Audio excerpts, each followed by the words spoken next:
আজ থেকে যেখানে ধর্ণা কর্মসূচি শুরু হচ্ছে মমতা বন্দ্যোপাধ্যায় অভিষেক বন্দ্যোপাধ্যায়, সেখানে ধর্মতলা সচল রাখতে একগুচ্ছ পদক্ষেপ ট্রাফিক পুলিশের। পুলিশ অনুমান করছে যে একটা সময়ের পর মঞ্চের দিকে রাস্তায় আর কোনো অবস্থাতেই গাড়ি চালানো সম্ভব হবে না। সেক্ষেত্রে কি ব্যবস্থা জানালেন প্রতিনিধি অয়ন ঘোষাল, দেখব।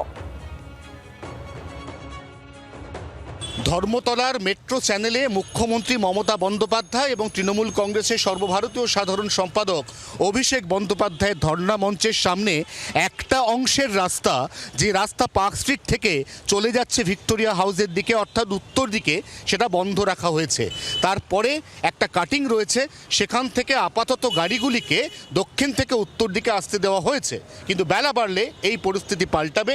কলকাতা পুলিশ ইতিমধ্যেই ট্রাফিকের একগুচ্ছ নতুন বিধিনিষেধ আজ আরোপ করতে চলেছে। সেখানে এই ধর্মতলায় ভিক্টোরিয়া হাউস থেকে পার্ক স্ট্রিট গামী দক্ষিণমুখী রাস্তা, এই রাস্তার মধ্যখানে বসেছে গার্ডরেল। সেখানে উভয় দিকের যান চলাচল করিয়ে পরিস্থিতি সামাল দেওয়ার চেষ্টা হবে। তাতেও যদি শেষ পর্যন্ত গাড়ির চাপ বাড়তে থাকে, তাহলে আরও একটি অল্টারনেটিভ হিসেবে ঠিক ধর্মতলায় কেসি দাসের যে মিষ্টির দোকান, তার সামনে দিয়ে একটা কাটিং আছে, সেখান থেকে গাড়িগুলোকে একেবারে ওয়াই চ্যানেল দিয়ে পৌঁছে দেওয়ার চেষ্টা হবে কার্জন পার্ক পর্যন্ত। জি 24 ঘন্টার জন্য ক্যামেরায় অরিন্দমের সঙ্গে অয়ন, কলকাতা।